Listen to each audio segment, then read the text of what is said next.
ശോഭന 90കളിലെ മലയാള സിനിമയുടെ അവിഭാജ്യ ഘടകമായിരുന്ന കാർത്തുമ്പിയായി വന്ന് നമ്മെ രസിപ്പിച്ച് ഗംഗയായി മാടമ്പള്ളിയിലെത്തി അവിടുത്തെ തെക്കിനിയിൽ പൂട്ടിയിട്ട നാഗവല്ലിയെ തന്നിലേക്ക് ആവാഹിച്ചെടുത്ത് നമ്മെ ഭയപ്പെടുത്തിയ മലയാളിയുടെ സ്വന്തം ശോഭനയെക്കുറിച്ചാവട്ടെ ഇന്നത്തെ വീഡിയോ.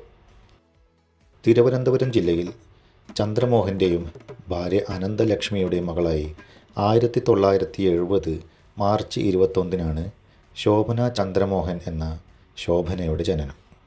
പ്രശസ്ത നർത്തകരായ ട്രാവൻകൂർ സിസ്റ്റേഴ്സ് എന്നറിയപ്പെടുന്ന ലളിത പത്മിനി രാഗിണിമാരുടെ സഹോദരി പുത്രി കൂടിയാണ് ശോഭന.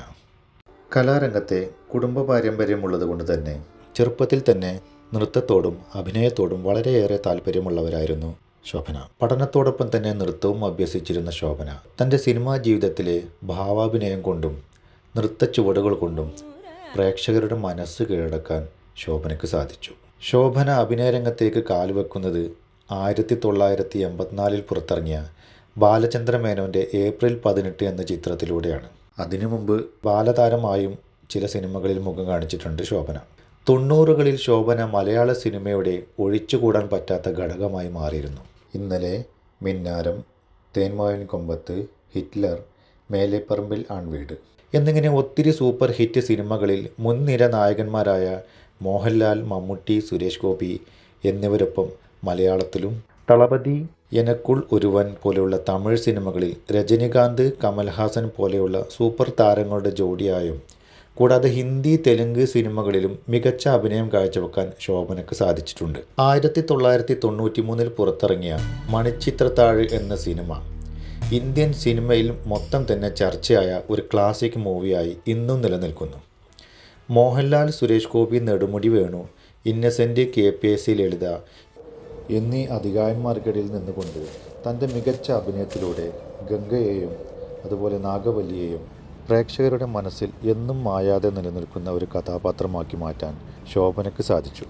ഗംഗ നാഗവല്ലിയായി മാറുന്ന രംഗം നമ്മെ ഭയപ്പെടുത്തിയെങ്കിൽ അതിലെ ബാക്ക്ഗ്രൗണ്ട് മ്യൂസിക് മാത്രമല്ല, അത് ശോഭനയുടെ എക്സ്ട്രാ ഓർഡിനറി പെർഫോമൻസ് കൊണ്ട് കൂടിയാണെന്ന് ഇതിൻ്റെ ഇതര ഭാഷകളിൽ ഇറങ്ങിയ സിനിമകളിലെ പ്രകടനം കണ്ടാൽ നമുക്ക് മനസ്സിലാവും. അതിനാൽ തന്നെ ഈ ചിത്രത്തിലെ പ്രകടനത്തിന് മികച്ച നടിക്കുള്ള ദേശീയ പുരസ്കാരവും അവരെ തേടിയെത്തുകയുണ്ടായി. കൂടാതെ മിത്രി എന്ന ഹിന്ദി സിനിമയിലെ അഭിനയത്തിന് വീണ്ടും ദേശീയ പുരസ്കാരം അവർ കരസ്ഥമാക്കിയുണ്ടായി. സിനിമയ്ക്ക് പുറമെ ഭരതനാട്യം പ്രചരിപ്പിക്കാനും പഠിപ്പിക്കാനുമായി കലാർപ്പണ എന്നൊരു ഇൻസ്റ്റിറ്റ്യൂട്ടും നടത്തുന്നുണ്ട് ശോഭന. നൃത്തത്തിനും സിനിമയ്ക്കും നൽകിയ സംഭാവനകൾ കണക്കിലെടുത്ത് 2014 രാജ്യം അവരെ പത്മശ്രീ പുരസ്കാരം നൽകി ആദരിക്കുകയുണ്ടായി. ശോഭനയുടെ വ്യക്തിജീവിതം നോക്കുകയാണെങ്കിൽ ഇന്നും അവർ അവിവാഹിതയാണ്. എന്നാലും 2011 അനന്തനാരായണി എന്നൊരു പെൺകുട്ടിയെ അവർ ദത്തെടുത്ത് വളർത്തുന്നുണ്ട്. പ്രത്യേകിച്ച് വിവാദങ്ങളിലൊന്നും അകപ്പെടാത്ത മാന്യമായ വസ്ത്രധാരണം കൊണ്ടും തൻ്റെ ബോൾഡായ ക്യാരക്ടർ കൊണ്ടും എന്നും ശോഭന മലയാളികൾക്ക് പ്രിയങ്കരിയാണ്. സിനിമയിലായാലും വ്യക്തി ജീവിതത്തിലായാലും കലയുടെ ഉയർന്ന പടവുകളിൽ എത്തിച്ചേരാൻ പ്രതിഭയും അതിനു പുറമെ അധ്വാനവും സമർപ്പണവും എത്ര പ്രധാനമാണെന്ന് അവർ തൻ്റെ ജീവിതത്തിലൂടെ തെളിയിച്ചു. കലയെ ജീവിതമാക്കിയ ശോഭന അഭിനയത്തിലും നൃത്തത്തിലും അവരുടെ അപാര മികവ് കൊണ്ടും മലയാള സിനിമയുടെ അഭിമാനമായി എന്നും നിലനിൽക്കും. തലമുറകൾക്ക് പ്രചോദനമായ ഈ അതുല്യ പ്രതിഭയ്ക്ക് എൻ്റെ നമസ്കാരം.